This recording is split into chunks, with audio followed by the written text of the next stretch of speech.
1980వ సంవత్సరం అక్కినేని నాగేశ్వరరావు గారు తన కళలను పేర్చి సంపాదనను ఇటుకలుగా మార్చి ఎంతో ప్రతిష్టాత్మకంగా కట్టిన అన్నపూర్ణ స్టూడియోస్ 4వ వార్షికోత్సవంలో అడుగుపెట్టింది.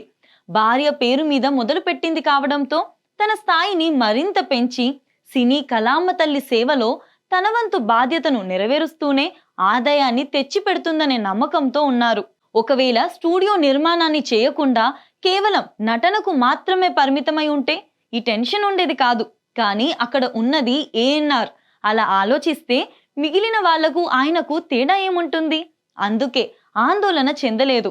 ఈ 4 ఏళ్ల కాలంలో స్టూడియో మొదలైన తక్కువ సమయంలోనే విబి రాజేంద్ర ప్రసాద్ భాగస్వామిగా, ఎన్టీఆర్, ఏఎన్ఆర్ హీరోలుగా రామకృష్ణులు లాంటి మల్టీ స్టారర్ ని భారీ బడ్జెట్ తో నిర్మించారు. కానీ ఫలితం దక్కలేదు. కళ్యాణి, పిల్లా జమీందార్లు కూడా నిరాశపరిచాయి. ఇంకో 2 పెద్దగా ఆడలేదు. నష్టాలు షురు. ఈ ఆలోచనలతో భవిష్యత్తు గురించి ప్రణాళిక వేసుకుంటుండగా శ్రీవారి ముచ్చట్లు కాశ్మీర్ షూటింగ్ లో ఉన్నారు అక్కినేని, దాసరి నారాయణరావు దర్శకులు. ఈ ఇద్దరి కాంబోలో 4 సినిమాలు వచ్చాయి. కానీ ఇండస్ట్రీ హిట్ సాధ్యపడలేదు. అప్పుడే దాసరి మనసులో ప్రేమాభిషేకం కథ తట్టింది. వెంటనే ఏఎన్ఆర్ తో షేర్ చేసుకున్నారు. మామూలుగా హీరో హీరోయిన్ ప్రేమ కథల్లో ఎవరో ఒకరు విలన్ గా అడ్డుపడుతూ ఉంటారు. అలా కాకుండా అమ్మాయి మనసు గెలుచుకున్నాక కూడా కథానాయకుడు ఒక వ్యాధి వల్ల ప్రేమను త్యాగం చేయాల్సి వస్తే అనే పాయింట్ మీద బ్రహ్మాండమైన లైన్ సిద్ధం చేశారు దాసరి. వినగానే అక్కినేనికి నచ్చేసింది. కొన్ని సందేహాలు వెలుబుచ్చినా అవన్నీ చర్చల దశలోనే క్లియర్ అయ్యాయి. 57 ఏళ్ల వయసులో తనను లవర్ బాయ్ గా ప్రేక్షకులు చూస్తారా అనే అనుమానం ఏఎన్ఆర్ కు కానీ దాసరికి కానీ వీసమెత్తు కూడా రాలేదు. ఎందుకంటే ఆ ఇద్దరు కూడా సబ్జెక్టును అంతగా నమ్మారు కాబట్టి.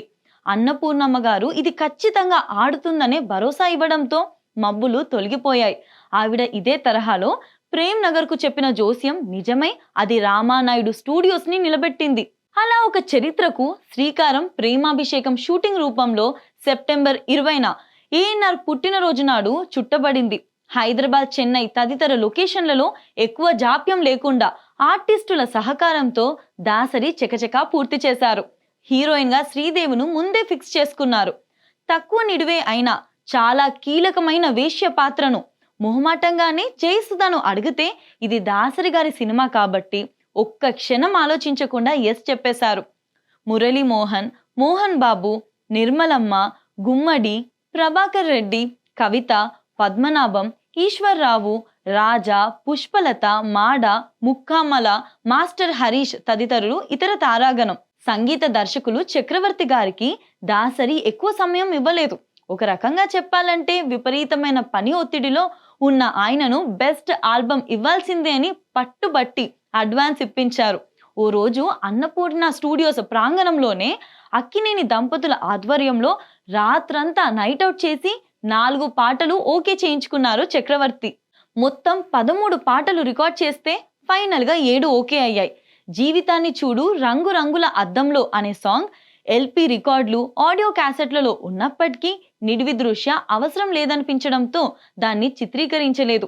ఆడియో బయటికి వచ్చాక గ్రామ్ ఫోన్ రికార్డులు, టేప్ రికార్డులు ఎక్కడ విన్నా ఇవే పాటలు నెలల తరబడి మారుమ్రోగుతూనే ఉన్నాయి. 1981 సంవత్సరం అప్పటికే సంక్రాంతికి వచ్చిన ఏఎన్ఆర్ మరో సినిమా శ్రీవారి ముచ్చట్లు సూపర్ హిట్ టాక్ తో దూసుకుపోతుంది. ఆకలి రాజ్యంని యూత్ విపరీతంగా చూస్తున్నారు. కృష్ణ ఊరికి మునగాడు బ్లాక్ బస్టర్ వసూళ్లతో రచ్చ చేస్తుంది. జనవరి ఆఖరున వచ్చిన ఎన్టీఆర్ గజదొంగ, వీర విహారం గురించి మీడియాలో బోలెడు కథలు వస్తూనే ఉన్నాయి. ఇవన్నీ సక్సెస్ఫుల్ గా రన్ అవుతున్న టైంలో ప్రేమాభిషేకంని, అది కూడా కొంచెం డ్రై అనిపించే ఫెబ్లో రిలీజ్ ప్రకటించడం ఫ్యాన్స్ ని కొంత టెన్షన్ కి గురి చేసింది. పాటలు చాట్ బస్టర్ అయ్యాయి. సరైన టైంలో సినిమా విడుదల చేస్తే అద్భుతాలు జరుగుతాయన్న వాళ్ళ నమ్మకం. అయితే దాసరి ఇవేవి ఆలోచించకుండా ప్రేమాభిషేకం ₹1 కోటి వసూలు చేస్తుందని ముందే చెప్పేశారు. ఫిబ్రవరి 18 ఆంధ్రప్రదేశ్ అంటే అప్పటి ఉమ్మడి రాష్ట్రం మొత్తం ప్రేమాభిషేకం భారీ ఎత్తున విడుదలైంది. ఓపెనింగ్స్ ముందే ఊహించినట్టు భారీగా వచ్చాయి. భగ్న ప్రేమికుడి పాత్రలో అక్కినేని అప్పటికే దేవదాస్, ప్రేమ్ నగర్ లాంటి ఎన్నో సినిమాల్లో చూసిన ఆడియన్స్ కి ఇందులో ఏఎన్ఆర్ సరికొత్తగా కనిపించాడు. చెలాకీగా శ్రీదేవి ప్రేమను గెలుచుకోవడం కోసం అతను పడే అగచాట్లు, వేసే ఎత్తులను విపరీతంగా ఎంజాయ్ చేశారు ఆడియన్స్. తన వ్యాధి గురించి తెలిసాక తన వల్ల శ్రీదేవి జీవితం ఎక్కడ నాశనం అవుతుందో అని తప్పించిపోయే రాజేష్ గా ఆయన నటనకు కన్నీళ్లు పెట్టుకున్నారు. సాధారణంగా పాటల కోసం బయటికి వచ్చే సిగరెట్ రాయుళ్లు కూడా కుర్చీలకు అతుక్కుపోయారు. దీంతో క్యాంటీన్ కుర్రాళ్ళు బొమ్మ నడుస్తుండగానే స్నాక్స్, బీడీలు, సోడాలు అమ్మడానికి లోపలికి వచ్చేవాళ్ళు. ఇంటర్వెల్లో మాత్రమే బయట సందడి కనిపించేది. మొదటాట పూర్తి కాగానే రిపోర్ట్ బయటికి వచ్చేసింది. వసూళ్లతో గల్లాపెట్టెలు నిండిపోయి నోట్లను, చిల్లరను లెక్క పెట్టేందుకు అదనంగా మనుషులు అవసరం అవుతారని థియేటర్ యజమానులకు అర్థమైపోయింది. హౌస్ఫుల్ బోర్డు తీసే అవసరం 4-5 నెలల దాకా కనిపించలేదు. రికార్డుల సునామీ మొదలైంది. టికెట్లు దొరకడం గగనమైపోయింది. కొన్ని చోట్ల ప్రభుత్వ ఆఫీసుల్లో లంచాలకు బదులు ఉద్యోగుల ఫ్యామిలీలకు ప్రేమాభిషేకం టికెట్లను ఇవ్వడం అతిశయోక్తి కాదు. ఏ హాల్ చూసినా జనమే జనం. రద్దీ ఎప్పుడు తగ్గుతుందో ఎవ్వరికీ అంతు చిక్కడం లేదు. దీని ఓవర్ఫ్లోస్ పుణ్యమా అని అప్పటికే పోటీలో ఉన్న పటాలం పాండు, నా మొగుడు బ్రహ్మచారి, తోడు దొంగలు, తొలికోడి కూసింది లాంటి సినిమాలకు కలెక్షన్లు పెరిగాయి. రికార్డుల గురించి నెలల తరబడి మాట్లాడుకొని పోట్లాడుకున్నారు డిస్ట్రిబ్యూటర్లు అందరూ కూడా. షేర్లు, గ్రాస్ లెక్కల గురించి ఇతర హీరోల ఫ్యాన్స్ తో అక్కినేని అభిమానులు చేసుకున్న వాగ్వాదాలు, సవాళ్లు ఎన్నో. అడవిరాముడు రేంజ్ కు వెళ్తుందనుకున్న గజ దొంగ ప్రేమాభిషేకం కారణంగానే కొంత తగ్గిందని అప్పట్లో మాట్లాడుకునేవారు. ప్రేమాభిషేకంలో ఎప్పుడూ చూడని సరికొత్త కథేమీ ఉండదు. ఆ మాటకొస్తే అక్కినేని గత సినిమాల ఛాయలు చాలానే కనిపిస్తాయి. మరి ఎందుకని దీనికి ఇంత బ్రహ్మరథం దక్కిందనే ప్రశ్నకు సులభంగా సమాధానం చెప్పడం చాలా కష్టం. అనుభవజ్ఞులైన తారాగణం ఎన్నిసార్లు విన్నా మళ్ళీ మళ్ళీ చెవులు తహతహలాడే పాటలు, వాటికి తెర మీద కాసులు విసరాలనిపించే స్టెప్పులు వెరసి టైటిల్లో అభిషేకం డబ్బుల రూపంలో ఇటు నిర్మాతలకు అటు బయ్యర్లకు కురిపిస్తూనే ఉంది.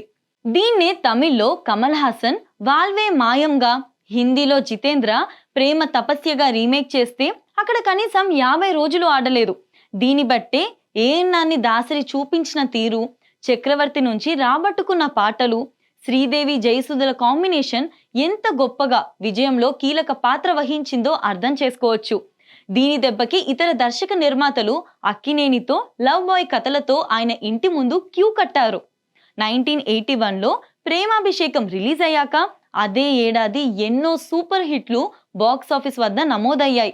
ఇల్లాలు, దీపారాధన, ఎర్రమల్లెలు, రామదండు, న్యాయం కావాలి, విశ్వరూపం, సీతాకోక చిలక, అమావాస్య చంద్రుడు, గరానా గంగులు, ముద్ద మందారం, చట్టానికి కళ్ళు లేవు, సిసింద్రి చిట్టిబాబు, సత్యం శివం, కిరాయి రౌడీలు లాంటి చాలా సక్సెస్ఫుల్ చిత్రాలు వచ్చినప్పటికీ ఏవి కూడా ప్రేమాభిషేకం రన్ మీద ప్రభావం చూపించలేకపోయాయి. ఏళ్ల తరబడి రికార్డులు భద్రంగా ఉండిపోయాయి. మళ్ళీ మంగమ్మ గారి మనవడు వచ్చేదాకా ప్రేమాభిషేకం మీద ఉన్న 525 రోజుల రికార్డు రన్ చెక్కు చెదరకుండా ఉండిపోయింది. ఇంతగా చరిత్రలో నిలిచిపోయిన ఈ సినిమా అన్నపూర్ణమ్మ గారు అన్నట్టుగా స్టూడియోస్ ను పూర్తిగా నష్టాల నుంచి బయటపడేసింది. వ్యాపార లావాదేవీలు ఊపందుకున్నాయి. ఏఎన్ఆర్ చరిష్మాలోని మ్యాజిక్ ని మరోసారి రుజువు చేసిన సినిమాగా అభిమానులకు మర్చిపోలేని జ్ఞాపకంగా మిగిలిపోయింది. విక్రమ్, శివ, నిన్నే పెళ్లాడ్తా, సత్యం ఇలా అన్నపూర్ణ విజయాల ప్రవాహం అలా దశాబ్దాల తరబడి కొనసాగుతూనే ఉండిపోయింది.